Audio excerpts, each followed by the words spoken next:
C'est donc une indemnité de 100 € qui va remplacer, début 2023, la ristourne sur les carburants, une aide ciblée réservée à 10 millions de travailleurs les plus modestes. Bonjour Philippe. Bonjour David. Philippe Escande, éditorialiste au Monde.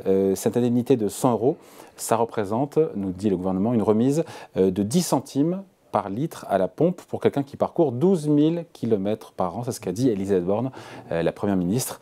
Donc une aide ciblée, mais suffisante ou pas ? Disons, c'est le 4e épisode de l'aventure des ristournes.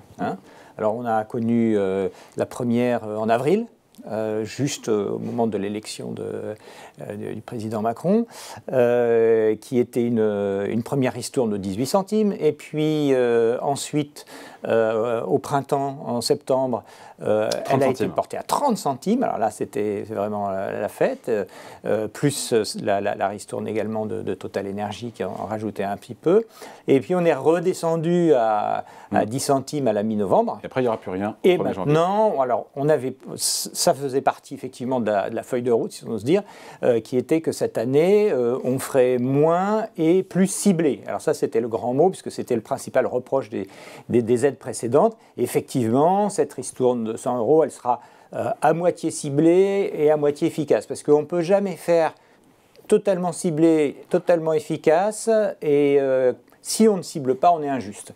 Donc pour l'instant, on a eu des mesures efficaces mais totalement injustes, c'est-à-dire que le propriétaire de la Porsche Cayenne, c'est celui qui finalement en profitait le plus de ces ristournes au carburant, donc ce n'est pas d'une justice phénoménale, en tout cas d'une équité extraordinaire. Cette fois-ci, ça sera réservé aux 50% des Français les plus modestes. Oui. Donc, enfin des Français, évidemment de ceux qui conduisent, qui ont une voiture.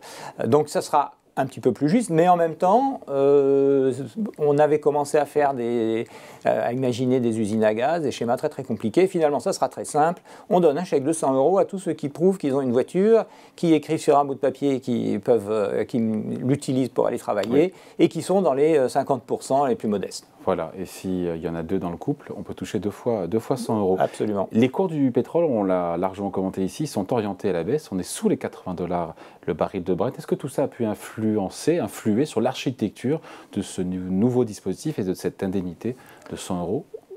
Probablement, ça a influé. Je pense que ce qui a surtout influé, c'est deux choses. On avait dit d'abord qu'effectivement, il fallait faire quelque chose de plus juste. Il fallait faire quand même quelque chose de facile et efficace, parce que sinon, tout le monde s'y perd, on se perd dans les formulaires. Et troisièmement, il fallait quelque chose d'un peu moins cher, si possible. Oui, parce qu'on n'a pas dit tout ça. Ouais, voilà. On n'a pas dit, mais tout ce qui a été entrepris en matière de ristourne depuis le début de l'année, on a eu le chiffre de, je crois que c'est Gabriel Attal, au compte public, qui nous a dit que c'était 8 milliards d'euros. Absolument. Donc toutes les ristournes, côté État, pas côté Total, côté État, pour un coût, pour les finances publiques, et donc on rappelle que le consommateur est aussi un citoyen qui paie des impôts, c'est 8 milliards d'euros. Tout à fait, et 8 milliards d'euros, pourquoi ? Pour une mesure, alors pour le coup extrêmement efficace, mais assez stupide finalement, sur le plan en tout cas de ses vertus, puisque c'est à la fois un encouragement à consommer plus d'essence, donc ça creuse la balance commerciale, parce que c'est du pétrole qu'on achète, ça creuse le budget de l'État, 8 milliards c'est quand même pas rien, et puis alors le message il est complètement brouillé, puisque en même temps on dit aux gens qu'il faut de la sobriété, on les encourage à faire des économies, et principalement des économies dans les énergies fossiles, puisque le principal responsable des émissions de CO2 c'est la voiture. Oui, mais s'ils ont pour aller bosser, il faut la voiture, ils n'ont pas le choix, ces gens-là. Alors voilà, c'est une mesure d'urgence, mais à ce moment-là, effectivement, on est attaqué. L'urgence, c'est de boucler les fins de mois.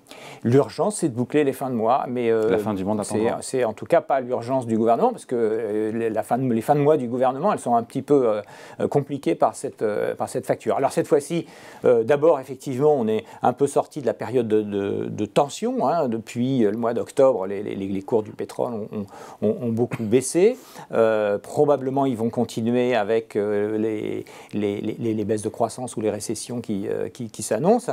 Et donc, on pouvait limiter le geste, mais il faut quand même le faire. Donc, on le restreint à une frange de la population avec un dispositif qui est simple et qui coûtera beaucoup moins cher. Beaucoup moins cher, 1 milliard d'euros. Bercy nous parlait encore il y a quelques semaines de 1,6 milliard d'euros.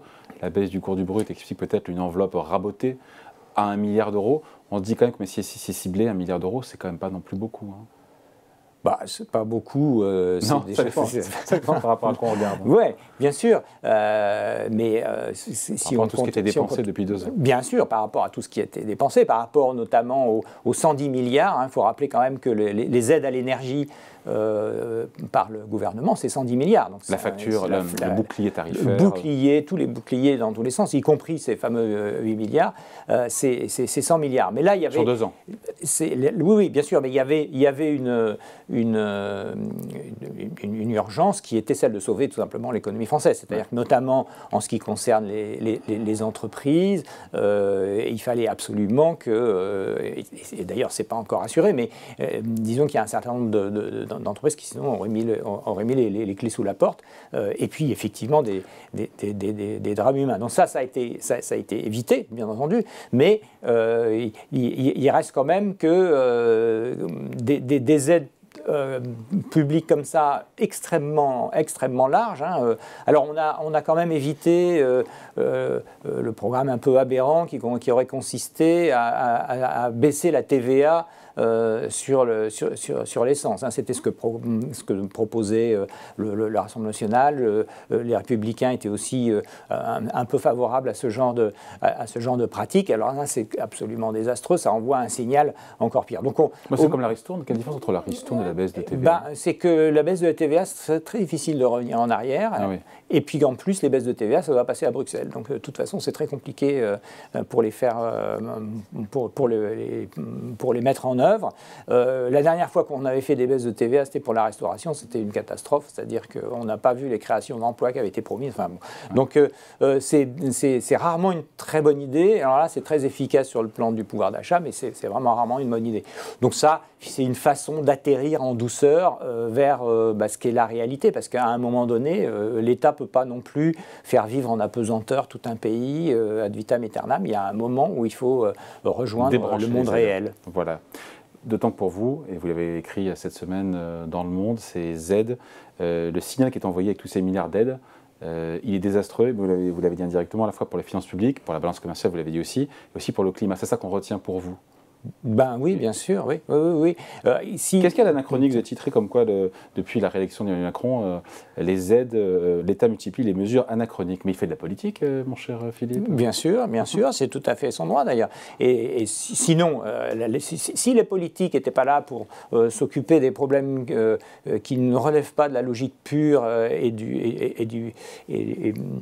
finalement d'une réalité formelle, il n'y aurait pas besoin de politique, on mettrait des économistes et ça suffirait. Mais non, en fait, la politique, c'est évidemment une matière beaucoup plus complexe. Il faut gérer à la fois l'urgent, à la fois l'important, et l'important n'est pas forcément l'urgent. Là, l'important, c'est la transition énergétique, mais on a préféré l'urgent. Ouais. C'est des arbitrages en permanence entre, finalement, comme disait à une époque Édouard Philippe, la moins pire des solutions, quoi. En fait, on n'arbitre jamais entre deux bonnes solutions, on arbitre généralement toujours entre deux mauvaises solutions. Donc, simplement, quand on a un cap de long terme, il ne faut pas que les mesures de court terme, elles viennent en collision et parfois remettre en question des arbitrages de long terme, d'autant que ceux-là sont en train de devenir urgents.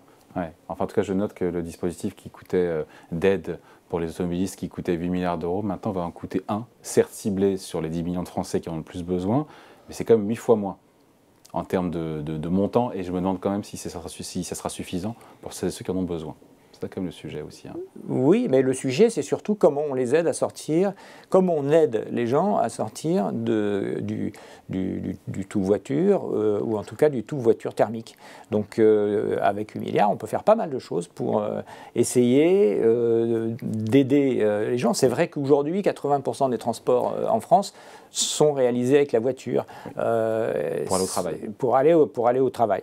Pas seulement pour aller au travail, même pour les loisirs, mais notamment pour aller au travail. Alors, quand on est habitant de l'Île-de-France, on en a moins la perception parce que c'est moins de la moitié des gens qui utilisent leur voiture, mais dès qu'on sort de cette région, c'est effectivement massivement le cas. Donc, à ce moment-là, effectivement, la transition, elle est complexe. Il faut à la fois développer des transports publics, comme on est en train de faire avec les fameux RER de province, mais aussi essayer de développer des moyens individuels qui soient plus compatible avec nos objectifs de long terme. Allez, merci beaucoup. Explication signée Philippe Escande pour Le Monde. Merci Philippe. Merci David.